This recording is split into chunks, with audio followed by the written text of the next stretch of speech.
सत्व रजतम 3 गुण श्रद्धा के आकार, जैसी जिसकी भावना वैसा हो व्यवहार। हरे कृष्णा। आप सभी का दिन शुभ हो और मंगलमय हो। भगवान श्री कृष्ण की कृपा सदा सर्वदा आप सभी पर बनी रहे। आज हम श्रवण करेंगे श्रीमद् भगवद गीता का 17वां अध्याय, श्रद्धा त्रय विभाग योग। यह अध्याय उन 3 प्रकार की श्रद्धाओं का वर्णन करता है जो व्यक्ति के स्वभाव और कर्मों को प्रभावित करती है।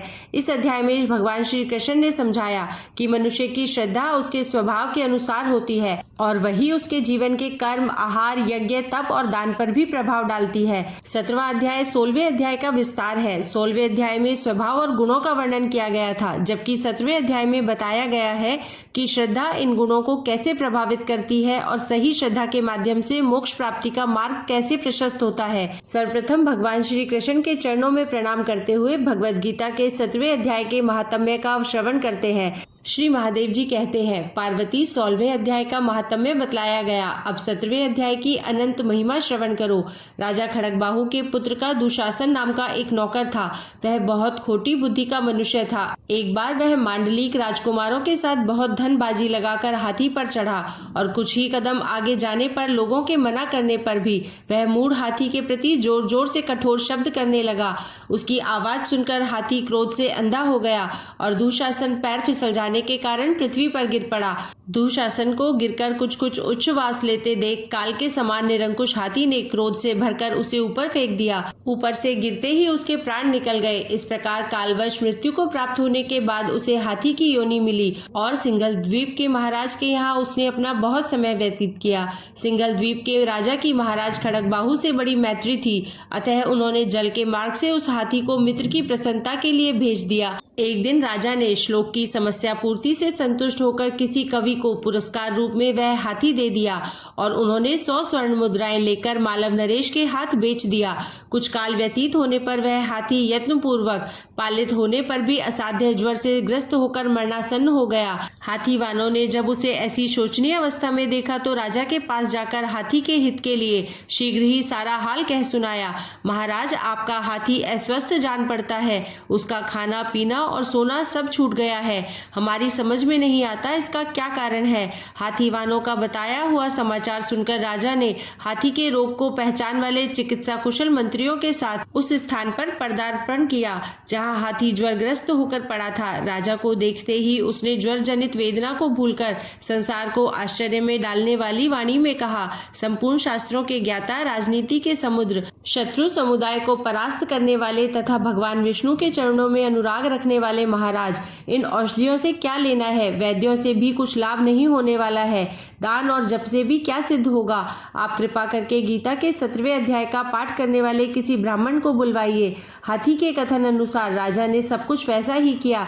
तदनंतर गीता पाठ करने वाले ब्राह्मण ने जब उत्तम जल को अभिमंत्रित करके उसके ऊपर डाला, तब दुशासन गजयोनि का परित्याग करके मुक्त हो गया। राजा ने दुशासन को दिव्य विमान पर आरूढ़ तथा इंद्र के समान तेजस्वी देखकर पूछा, पूर्व जन्म में तुम्हारी क्या जाति थी, क्या स्वरूप था, कैसे आचरण थे और किस कर्म से तुम यहाँ हाथी होकर आए थे, ये सारी बातें मुझे बताओ। राजा के इस प्रकार पूछने पर संकट से छूटे हुए दुशासन ने विमान पर बैठे बैठे स्थिरता के साथ अपना पूर्व जन्म का उपर्युक्त समाचार यथावत कह सुनाया। तत्पश्चात नरश्रेष्ठ मालव नरेश भी गीता के 17वें अध्याय का पाठ करने लगे। इससे थोड़े ही समय में उनकी मुक्ति हो गई। इस प्रकार 17वें अध्याय के महात्म्य का श्रवण करने के बाद अब हम श्रवण करते हैं भगवान श्री कृष्ण द्वारा अर्जुन को दिया गया ज्ञान 17वें अध्याय के माध्यम से। अर्जुन बोले, हे कृष्ण, जो शास्त्र विधि छोड़कर केवल श्रद्धा युक्त होकर पूजा करते हैं, उनकी स्थिति कैसी होती है, सात्विक, राजसी या तामसी। श्री भगवान बोले, मनुष्यों की वह शास्त्रीय संस्कारों से रहित केवल स्वभाव से उत्पन्न श्रद्धा सात्विकी और राजसी तथा तामसी ऐसे तीनों प्रकार की ही होती है।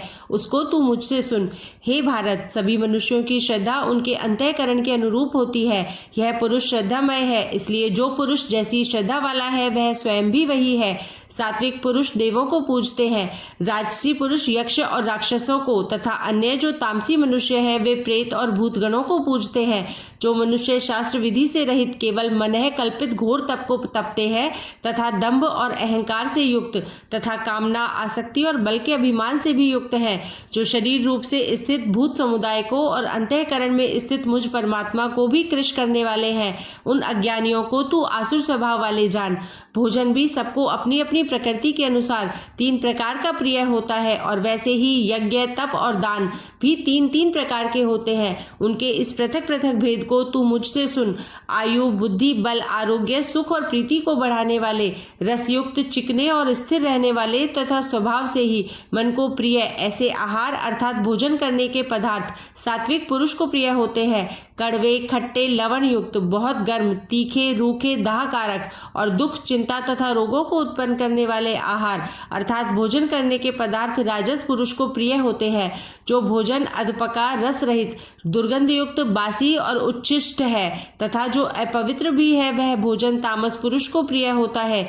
जो शास्त्र विधि से नियत यज्ञ करना ही कर्तव्य है, इस प्रकार मन को समाधान करके फल न चाहने वाले पुरुषों द्वारा किया जाता है, वह सात्विक है।